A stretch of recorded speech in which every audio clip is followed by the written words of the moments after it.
हम लोग यहाँ पर ना हर साल में 2 बार सभी किसानों को बुलाते हैं। किसान जो यहाँ पे वो कृषि मित्र है ना, पिछले साल भी मैं आया था, तो सबको बुलाते हैं, बैठाते हैं, समझाते हैं कि आपको अपने बीमा, अगर आपका बीमा होता है कहीं से आप कराते हैं, केसीसी है या सीएससी सेवा केंद्र से जाके आप करा रहे हैं बीमा, आरईडी वाला, और रीडी वाला तो आपका यही समिति से हो जाएगा।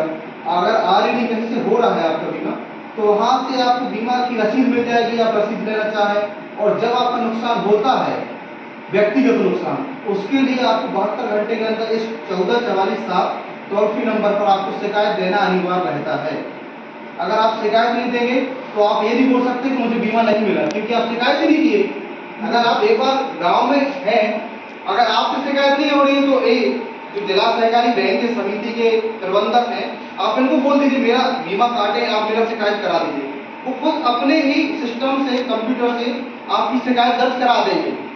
आपको कहीं नहीं भागना है। यहाँ नहीं यदि सुन रहे हैं, ग्राम सेवक के पास चले जाइए, कलेक्ट्रेट तक आप जा सकते हैं, इसके लिए डीडी ऑफिस जा सकते हैं, ब्लॉक ऑफिस जा सकते हैं, आपकी शिकायत दर्ज हो जाएगी अगर 1444 नंबर। लेकिन ये 1444 नंबर पूरे हफ्ता चालू रहता है, संडे को छोड़। संडे को भी आपकी, क्योंकि अब एआई का जमाना आ गया है ना, उसमें भी आपकी शिकायत दर्ज हो जाती है। कस्टमर को सिर्फ बताना है, आपका पॉलिसी नंबर बताओगे, आधार नंबर बताओगे, वो आपकी, आप एक खसरे का शिकायत दर्ज करेंगे, 2 खसरे का शिकायत दर्ज करेंगे, जितने का करेंगे आप उतना उसमें शिकायत दर्ज हो जाएगा। बशर्ते आपको शिकायत तो करनी पड़ेगी ना। अब बीमा, आप ये बोल रहे हैं मुझे बीमा नहीं मिलता, बीमा क्यों नहीं मिलता? इसीलिए नहीं मिलता। कैसे नहीं चलेगा ना पता, वही तो।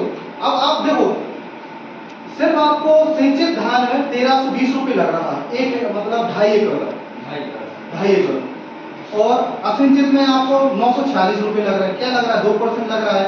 बाकी पूरा स्टेट गवर्नमेंट, सेंट्रल गवर्नमेंट दे रही है, उसमें तो किसान को ज्यादा नहीं लग रहा है, सिर्फ 2% लग रहा है उसमें। और आपको मिल रहा है 66,000 रुपये सिंचित में मिल रहा है और 47,300 रुपये असिंचित में मिल रहा है। इतना तो हो सकता है कि आपकी आर्थिक स्थिति खराब नहीं होगी अगर आप बीमा करवाएंगे। जो जैसे कोई एक किसान है, उसके पास 2 एकड़ की जगह है, दोनों एकड़ का अगर उसका बीमा मतलब फसल खराब हो जाती है, अगर उसका बीमा है, उसको बीमा का क्लेम मिल जाता है, तो उसको कम से कम ये तो रहेगा कि वो टूटेगा नहीं किसान, पूरा साल उसका गुजारा हो जाएगा कि नहीं हो जाएगा, समझ रहे हैं? राहत मिलेगी, लागत वसूल हो जाएगी, उसका साल भर का खर्चा आ जाएगा, उसका साल भर अच्छे से निकल जाएगा, अगले साल वो फिर अपनी फसल की तैयारी करेगा। तो आप जागरूक रहेंगे तो आपको मिल पाएगा। और जो आपकी फसल जैसे आप काट के रखते हो, तो 14 दिन तक जो फसल आपकी खेत में रखी रहती है, नहीं रखते, सूखने के लिए रखते, सब लोग रखते हैं। ऐसा कोई किसान नहीं होगा कि काटता होगा और थ्रेसिंग कर देता होगा, सब सूखने के लिए रखते हैं। अब वो सूखने में, उसी स्थिति में सिर्फ बीमा यहाँ लागू है। या तो बाढ़ आ जाए, बाढ़ अपने क्षेत्र में आती नहीं कहीं, है ना, ओलावृष्टि उतना होता नहीं है, बहुत कम ओलावृष्टि होता है। तो यही है कि अगर आप व्यक्तिगत बीमा पाते हैं तो एक ही स्थिति में पाते हैं कि अगर चक्रवात तूफान या अचानक से बारिश आ जाए, ओलावृष्टि हो जाए, आपकी फसल कटी रहती है, ओलावृष्टि में तो ऐसे है कि आपकी फसल खड़ी हुई है तो भी आपको उस स्थिति में मिल जाएगा, क्योंकि ओलावृष्टि पत्थर गिर रहा है, खड़ी फसल को भी नुकसान कर देगा, नहीं कर देगा। और अगर कटी फसल रली है, पानी गिरता है, तो 72 घंटे के अंदर आपको शिकायत दर्ज करानी है। अगर 72 घंटे के बाहर आप होते हैं तो आपकी शिकायत दर्ज नहीं होती है, क्योंकि वर्षा रिपोर्ट देखती है गवर्नमेंट। अगर वर्षा रिपोर्ट पे आपकी जानकारी बाहर है 72 घंटे के अंदर, तो आपको उसका बीमा का लाभ नहीं मिल पाएगा। अभी बीमा हो रहा है। हाँ, यहाँ आप खाद बीज लिए है ना, तो खाद बीज लिए है तो आपको यहाँ पर बीमा मिल जाएगा। हाँ, और सरल है बीमा। आप यहाँ अगर आपका खाद बीज नहीं है जिन किसानों का भी, तो आप सीएससी के अंदर जा सकते हैं, यहीं से भी नॉन लोनिंग हो जाएगा। आपका यहाँ ऋण नहीं है, लेकिन आप बुआई प्रमाण पत्र देंगे ना आपको, तो यहाँ आपका बीमा हो जाएगा। यहाँ नहीं होगा तो सीएससी के हर गाँव में है, वहाँ आप चले जाइए, लोक सेवा के अंदर चले जाइए, वहाँ हो जाएगा। किसी भी बैंक शाखा चले जाइए, सिर्फ आप बुआई प्रमाण पत्र दीजिए कि हमने 1 हेक्टेयर में 1 एकड़ में धान लगाया है, या फिर हमने कोई भी फसल लगाई है, 2-2 फुट की मूंगफली, तो उसका बीमा आपका हो जाएगा। लेकिन आपको जाना तो पड़ेगा बीमा के लिए, और बीमा अगर कराए हैं और नुकसान हुआ है तो उसके लिए शिकायत दर्ज करानी पड़ेगी। अगर आप शिकायत दर्ज नहीं करा पाएंगे तो हम और आप क्या कर पाएंगे? ना वो सोसाइटी वाले कुछ कर पाएंगे, ना मैं कुछ कर पाऊंगा।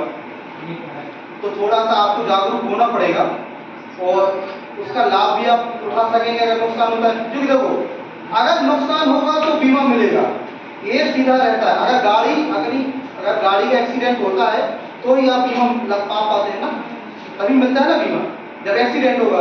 अगर एक्सीडेंट नहीं हो तो बीमा कहाँ से मिलेगा बताइए? नहीं मिलेगा ना। हाँ, सीधी सी बात है। अगर एक्सीडेंट होता है तो सर्वेयर आता है, आपकी गाड़ी देखेगा, कितना नुकसान हुआ है वो देखेगा, उसके बाद आपको बीमा की राशि बताएगा कि आपको इतना मिलेगा। उतना वो परसेंटेज लिख देगा कि गाड़ी में 10%, 20%, 30% नुकसान हो गया, लिख देगा, आपको उतना मुआवजा मिल जाएगा गाड़ी का। उसी प्रकार फसल बीमा है। अगर आपकी फसल को देखने तो सर्वेयर आएगा जांच करने के लिए, उसके साथ पटवारी भी आ सकता है, ग्राम सेवक तो आएगा ही आएगा और सर्वेयर आएगा। 3 लोग में से 2 लोग तो पक्के आएंगे कि सर्वेयर और ग्राम सेवक तो आएगा ही आएगा। अब वो सर्वे करने आएंगे तो देखेंगे आपकी फसल को कि आपका 5% नुकसान हुआ, 10%, 40%, 50%, कितना नुकसान हुआ है, कितना नुकसान हुआ है उसकी आपको भरपाई मिल जाएगी। तो आप अगले साल के लिए, आप पूरा साल गुजारने के लिए कुछ तो बीमा राशि आपको मिलेगी ना, जो आपको नुकसान हुआ है। और क्या होता है, धान खरीदी केंद्र में अगर नुकसान हो जाता है तो वो धान भी नहीं खरीदते हैं, अनपढ़ पड़ जाते हैं, नहीं खरीदते। तो यही सब कारण है, थोड़ा सा आप जागरूक रहिए।